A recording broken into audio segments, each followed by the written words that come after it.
Hello, I am Christina Donoghue. I'm the art and culture editor at SHOWstudio, and today I'm sat here with the lovely Phoebe, who's been illustrating for us this week our Spring/Summer 24 haute couture from the Paris shows. Phoebe, do you want to introduce yourself? Yeah, hello, I'm Phoebe Howard. I'm an artist and illustrator based in London, and the past week I've been drawing from the haute couture Paris shows.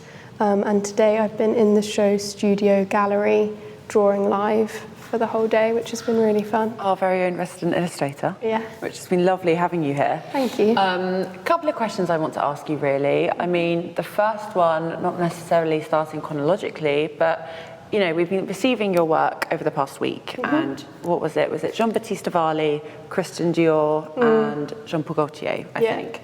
And looking at those illustrations online, they were beautiful. Thank you. Absolutely loved them.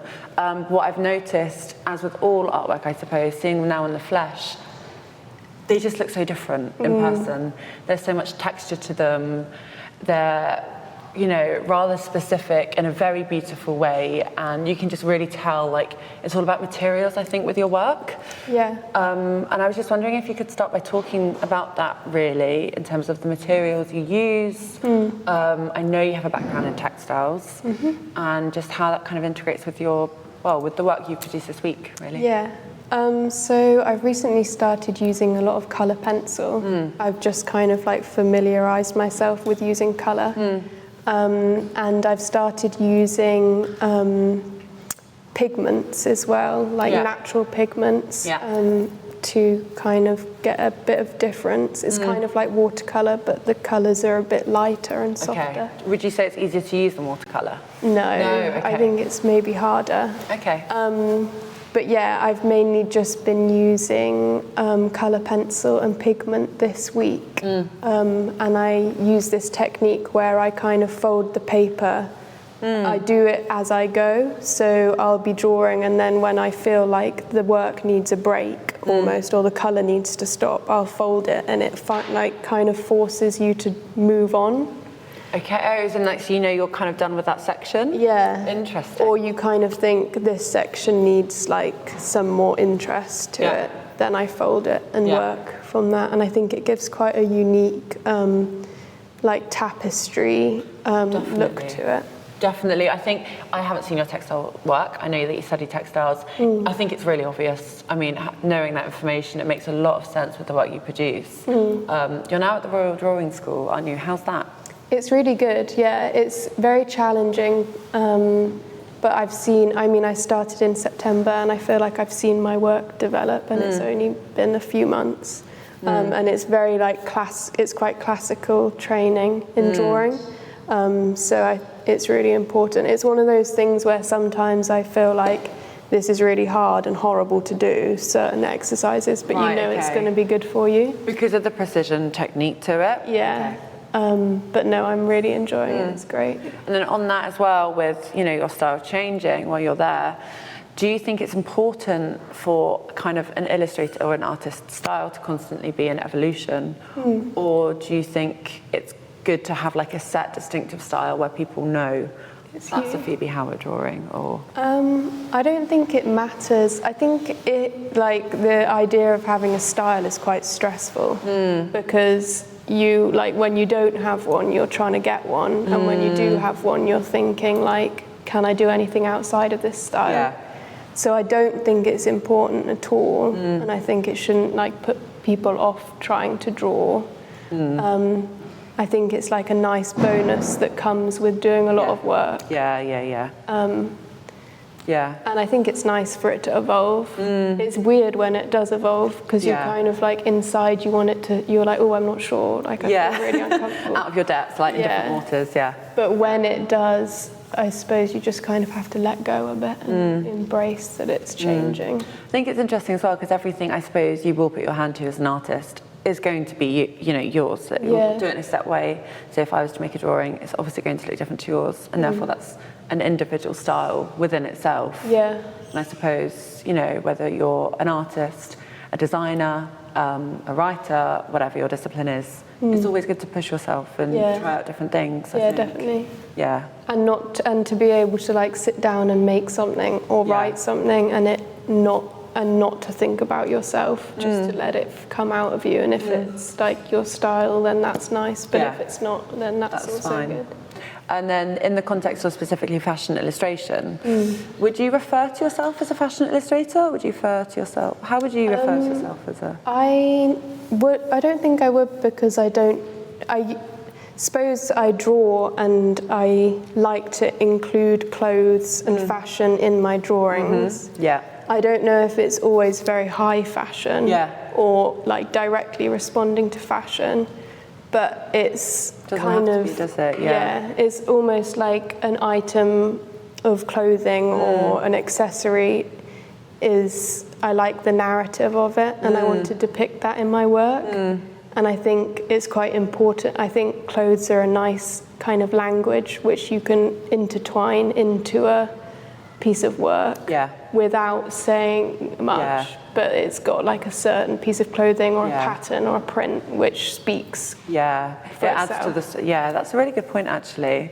On that, what do you think makes a good fashion illustration, considering? I really like fashion illustrations that are very accurately depict a textile. Okay.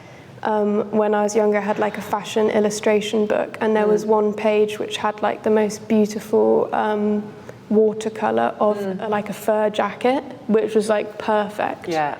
And I was like, as well. That's it was really beautiful. Yeah. And I think it's really lovely to like depict a textile so beautifully like that. So when I'm looking at fashion illustrations, that's what I enjoy. Yeah.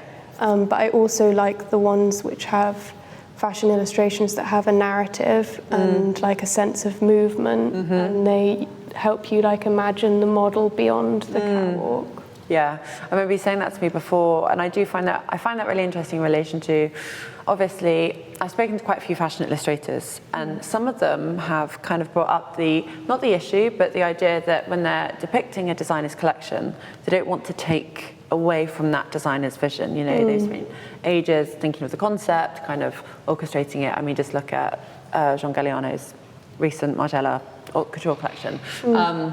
It was really like quite a long time kind of thinking of this narrative and story. And then as a fashion illustrator, would you say you feel obliged to depict exactly what you see in order to kind of elevate that, or like carry on that designer's vision? Or do you enjoy adding your own kind of story to it within that? I think I like adding a story to it. I think it's interesting because we do an exercise at uni where it's like drawing from film. So they pause the film on a clip and you have to draw it. You can draw what you see. But it's interesting, like trusting, it's like a collaboration, like you're trusting the director. Yeah. So similarly with fashion illustration, like there's a level of trust with the designer. Yeah. Because you're like, well, they've thought about what the model's wearing, so I'm going to trust that it looks good. Yeah.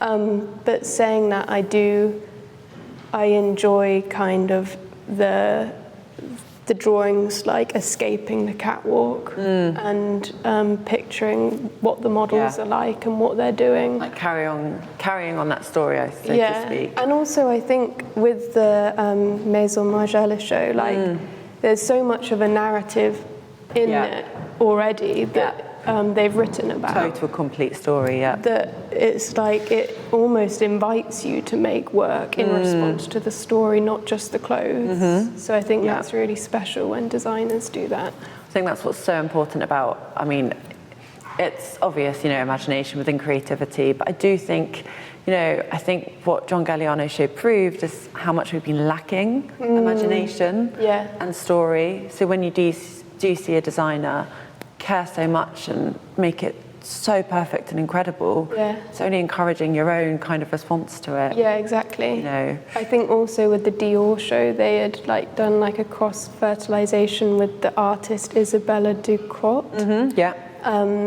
And that was really wonderful as well. And she was talking about like the weft and the warp or something.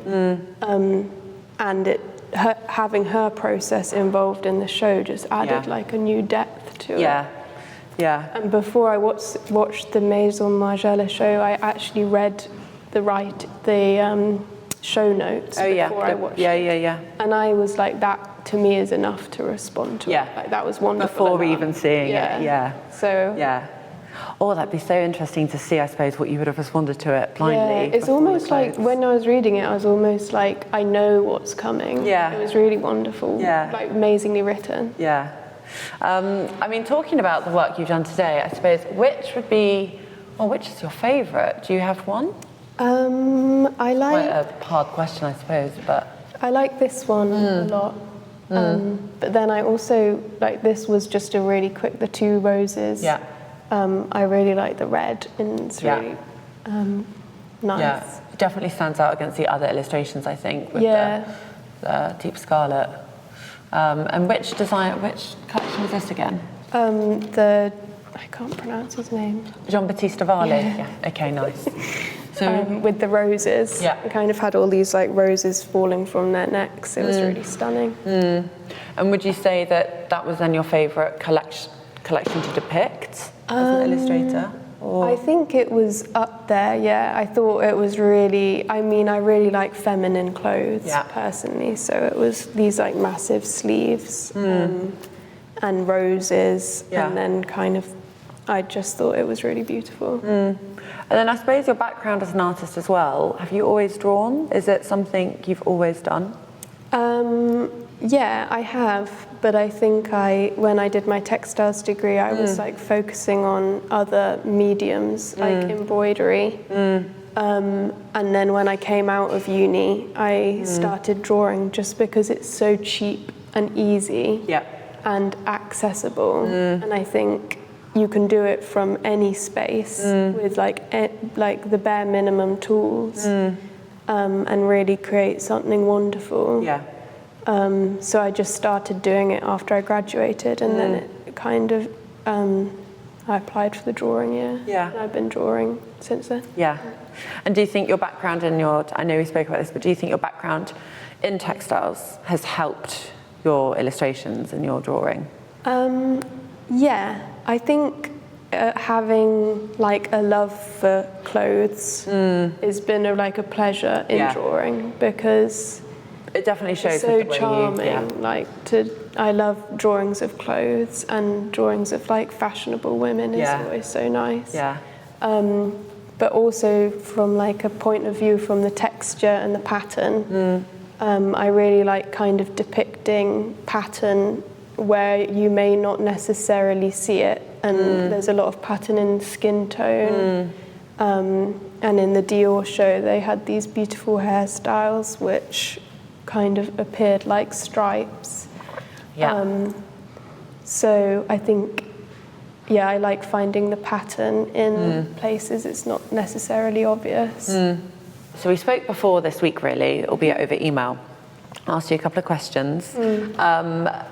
You said something really beautiful, I thought, and it was all about empathy in relation to, empathizing with whatever it may be. Illustration is this beautiful talent that can give you that. I was just wondering if you could expand on that as a bit more. Well, I think that was the question something like, why is illustration relevant? Its relevance. And I was thinking that it's kind of being able to illustrate or to draw gives you an insight into the minds of others, and I think that's really like a special thing, and it broadens our bracket for empathy. And I mean, if it's kind of like a porthole into history, different times in history.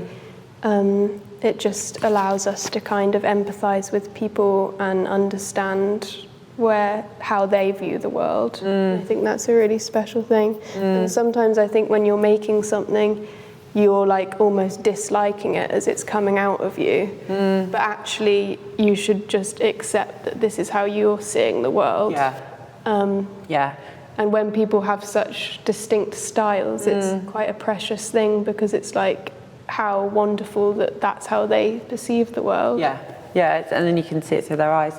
It's interesting as well. I mean, if you wanted to look at, I suppose, the history of fashion illustration, I mean, it didn't necessarily start with these people, but from Aubrey Beardsley to then, I think, Georges Lepape, who did a lot of Paul Poiret's designs in the 1910s, Leon Bast with the Diaghilev, Ballet Russes, etc. And then that was, they all kind of, I wouldn't say they look similar, but there's definitely a kind of overriding style within fashion illustration then. And then you've got the very beautiful covers of Vogue, Harper's Bazaar in the mid-century. And I think now, obviously, the internet, I mean, we're sat here in a room of illustrations, not by fashion illustrators, but they are not of fashion, they're of flowers. I think it's a really beautiful example, the setting we're in, about how style now is so unique to you, rather than, I think, the society you live within or like you're situated in. I think it's also interesting, like sometimes I follow SHOWstudio on Instagram, and when they post fashion illustrations, sometimes you're like, is that a fashion illustration? Because it's a person wearing clothes. And it's just like, I like how it's broadened to such a like wide audience can enjoy it and take part in it.